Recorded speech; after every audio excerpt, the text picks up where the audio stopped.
In every mother carries a story the world seldom hears.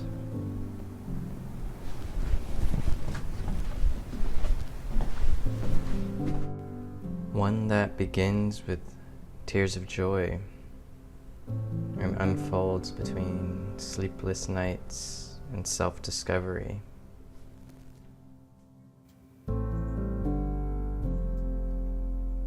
My initial feelings after giving birth, if we're focusing on the postpartum depression, which blew up after my second son, defeat, feeling out of control, and extremely emotional. Yeah, I actually planned out my suicide because I couldn't take it anymore. And I know we're jumping in there really quick, but it's the harsh reality. I couldn't take it anymore. I couldn't see that there would ever be an end in sight. So I just couldn't take the isolation anymore and the stress. And I unfortunately did get to that point where I did start planning out how I would end my life. I didn't want to hurt my kids. That's not what it was, but I couldn't identify what I was feeling because I'd never felt this before. So like the sun was out. I wasn't drunk. I wasn't under any influence. I never took any medication, pills, anything, substance, nothing. I was completely taken from my body. Something else took the wheel. I joke about it now that Jesus took the wheel and drove me home because there's no other way. I watched myself drive home. It was like I was in a dream. I wasn't driving. I was driving, but my soul was out of it, watching. And like I watched myself. I see it right now in my head. I'm on the parkway and I wanted to go left towards the bridge. The car went right to go home. And it wasn't until I pulled home into my driveway, put the car in park, and I had this like my body felt numb, but I felt like I was connecting back with my body. And I still felt sad. I'm like, how did I get here? Like, I feel like I was just an autopilot. And I had this moment of like, I felt Relief. a little bit of relief. I have chills just talking to you about it. I felt a little bit of relief and I was like, I feel like I'm going to be all right. I know I'm still not okay. And that did not fix me. But I got out of my car. I went inside and my husband and the kids were sleeping. I woke up my husband. I said, I'm not okay. I almost killed myself. I'm really not okay. We hugged, we spoke. The problem was never us. It was just our situation. And, you know, there's only so much that you two can take as individuals where, it really had nothing to do with like the two of us. Do you know what I'm saying? Mm-hmm.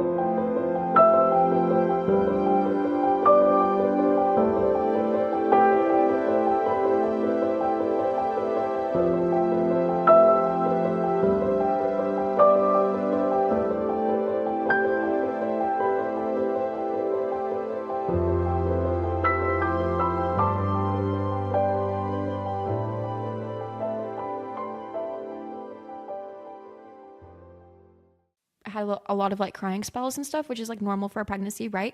But it turned into not being normal when I was in my second trimester. And my husband at the time came home, found me in my closet with a plastic bag wrapped around my head. Yeah. I was so suicidal for no reason. Pregnancy wasn't at all what I expected it to be, let alone my birth experience, which was extremely traumatic. I didn't know, but I didn't know when I found out I was pregnant, right?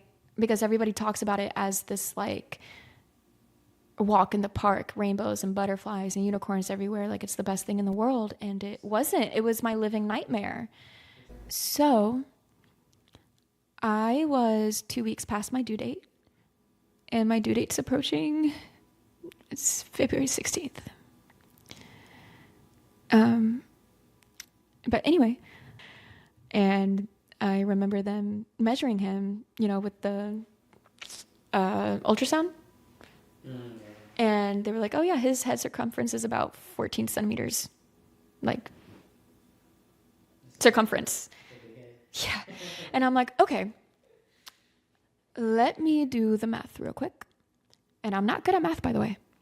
You can dilate up to 10 centimeters. 10. This dude's head is 14 centimeters around. Not only rips, but like, hello? And so I remember after that appointment, I was like, can I schedule a C-section? They said no.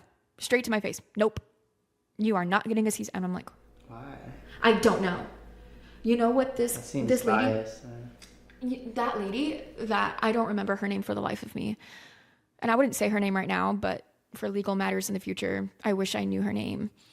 And I don't even know if I want to pursue a legal matter about this anyway. But anyway, besides the point, she says to me, women have big babies all the time. You'll be fine. When I began this project, I wanted to learn what it means to lose yourself in the fog of a mental health crisis. One that sees the light at the end of the tunnel. And a story that ends in finding your way back to the woman or parent you thought was gone forever. This is one story of a mother who is honest, unfiltered, and deeply human. I ended up having to have a C-section anyway. Yeah, the look on your face. Yeah, dude, I ended up having a C-section anyway because... Did you try? Yes. So you were trying to... Yes, I tried to push for I don't know how long, but it was a long time. And did you get the epidural? Yes. What is funny about that is I had to have the epidural twice. Is it wrong? No, they put it in wrong. She had to wait until she saw the contractions on the monitor to tell me to push right when there was a contraction happening. Yeah. So I tried for a really long time. And this nurse, she says to me, verbatim, "You're not trying hard enough. Let me know when you care about your son." And she walked out. But eventually a doctor comes in just to say hi, like just to check up. And she's like, okay, what's going on? So she checks me out. And she's like, I can tell you're trying. We think that there is no physical possible way you're going to have this baby vaginally. Yeah. She said, we need a C-section now before you lose oxygen completely. They were getting me ready for the C-section, and they took the epidural out, and oh my God, I could not sit still for the life, because you know how they have to put in the other thing to make your whole body numb, basically from your shoulders down for when they do surgery on you? Yeah, but basically between taking my epidural out and putting in something else to make me go numb. It's like the type of stuff that like people could still be awake. Yes, yeah, exactly that. Guts out. Before that though, I was like, Miss Girl, can you please take me the fuck out? Like, can you just knock me out while you do the surgery? And she was like, if I knock you out, your husband can't be in the same room as you. And I was like, I don't want him to miss out on the birth of my son. So I was like, okay, just keep me awake, whatever. I don't care. But between the epidural taken out and when I had that, whatever it was, to make me go numb, I could not sit still enough for them to actually make me go numb, because they had to wait for me to sit still enough so they could do it. The contractions were so unimaginably bad. Oh my God. It was so bad. I remember crushing my husband's hand so bad that he was like, bro, you almost broke my hand. And then there's a picture of me holding my son.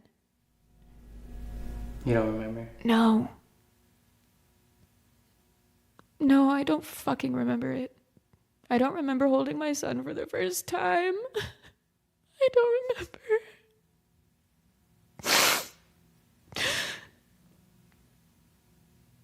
What if he just wants to go back to grandma? What if he just wants to go back to whoever is filling in my spot?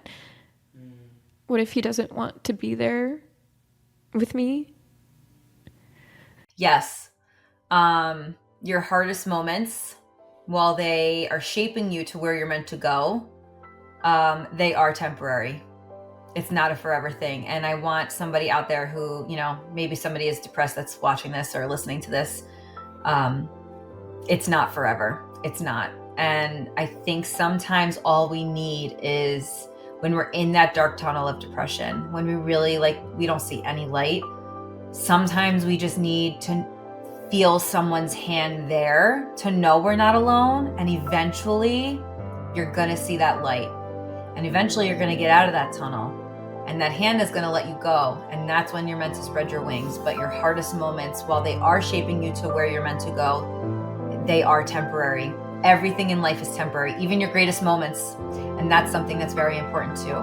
Your happiest moment that you've ever experienced, or if you're in a happy stage of your life, enjoy it, because it's not going to be forever. Your life is constantly going to go up and down. So be aware of your perception, how you view things, and your understanding of life, and that you can get through anything, and to really enjoy the beautiful moments when you have them, because they're not forever, just as your hard times are. I'm so scared. You'll find you. I hate it myself, but it truly does get better. It truly does. I'm still struggling to feel like I'm a real human being, right? But it's true. It is so very, very true. Your life will get better. It gets worse before it gets better, believe it or not. If your life has to go into complete shambles, let it. Because you have the power to rebuild it however you want. And you can rebuild your life to be better than the one that you started out with. Even if it was great and fantastic, even if your life was great and fantastic, if it goes to complete shambles, you can create an even better life. You really can. I want everybody to know that they have the power within themselves to create everything out of nothing. Everybody can make the impossible happen.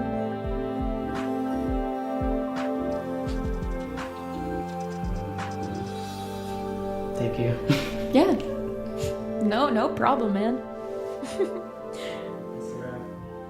Hell yeah. Thank you for having me. Hell yeah, dude.